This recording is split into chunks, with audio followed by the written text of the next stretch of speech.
ఎన్నికలకు సంబంధించి మల్కాజ్గిరి నియోజకవర్గం నుంచి ప్రస్తుత బీఆర్ఎస్ పార్టీ ఎంపీ అభ్యర్థి అదేవిధంగా ఇంతకుముందు గతంలో ఇదే బీఆర్ఎస్ పార్టీలో ఉన్నటువంటి పోటీ చేసినటువంటి సింతా లక్ష్మారెడ్డి అదేవిధంగా ఈటల రాజేందర్ ముగ్గురు కూడా పోటీ చేస్తున్నారు. దీంట్లో ప్రస్తుతం బీఆర్ఎస్ పార్టీ ఎంపీ అభ్యర్థి రాగి లక్ష్మారెడ్డి గారు ఈ ప్రస్తుతం మీరు బీఆర్ఎస్ పార్టీ నుంచి పోటీ చేస్తున్నారు. ఇప్పుడు మీకు పోటీలో ఉన్న ఇద్దరు కూడా గతంలో బీఆర్ఎస్ పార్టీకి సంబంధించిన నేతలే.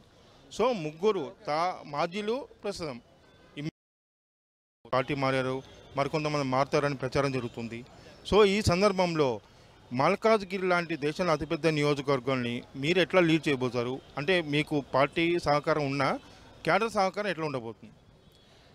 మా దగ్గర 7 మంది ఎమ్మెల్యేలు ఎవరైతే శాసనసభ్యులను 7 మంది గెలవడం జరిగింది మన అసెంబ్లీ ఎలక్షన్లలో. ఇవన్నీ కూడా కొందరు వస్తున్నారు, గేట్లు తీస్తున్నారు, గేట్లు క్లోజ్ చేస్తున్నారు, వచ్చిండ్రు 26 మంది వచ్చారు, 12 మంది వచ్చారు, లాస్ట్కు ఒక్క మనిషి వస్తారనే కాడికి వచ్చారు, ఎవరు పోరు.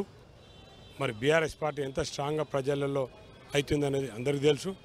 మరి ప్రజలందరూ కూడా మరి ఇంత పెద్ద శిక్ష అయిందా మరి కేసీఆర్ గారికి, ముఖ్యమంత్రిగా లేడా అనే దానిలో ఉన్నారు. మళ్ళీ ముఖ్యమంత్రిగా ఎంత తొందరగా వీలైతే అంత తొందరగా కేసీఆర్ గారిని తెచ్చుకోవాలని చెప్పి ఇప్పుడు జరగబోయే ఎలక్షన్లలో పార్లమెంట్లో చాలామంది దాదాపు 10 మంది ఎంపీలను గెలిపిస్తారని చెప్పి ఒకటి ఇప్పుడు కేంద్రంలో అధికారంలో బీజేపీ పార్టీ ఉంది. త్వరలో కూడా నెక్స్ట్ వచ్చే ఎన్నికల్లో కూడా ఖచ్చితంగా బీజేపీ గెలిచే అవకాశాలు ఉన్నాయని సర్వేలు చెప్తూ ఉన్నాయి. సరే, ఆ తర్వాత పక్కా పెట్టుకుంటే రాష్ట్రంలో అధికారంలో మాత్రం కాంగ్రెస్ ఉంది.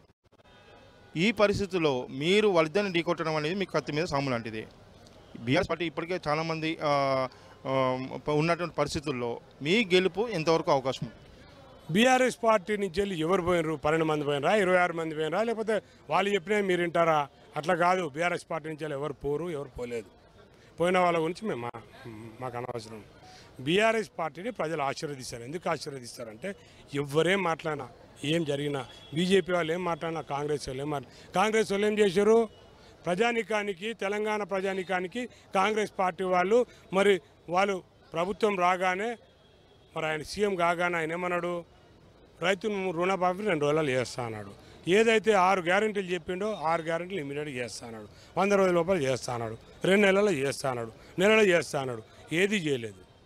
ప్రజలందరూ కూడా చాలా ఘోరమైన పరిస్థితిలో తెలంగాణ ప్రజలు ప్రతి ఒక్కరు గమనిస్తున్నారు. కరెంటు లేదు, నీళ్లు లేవు, మరి సాగునీరు లేదు.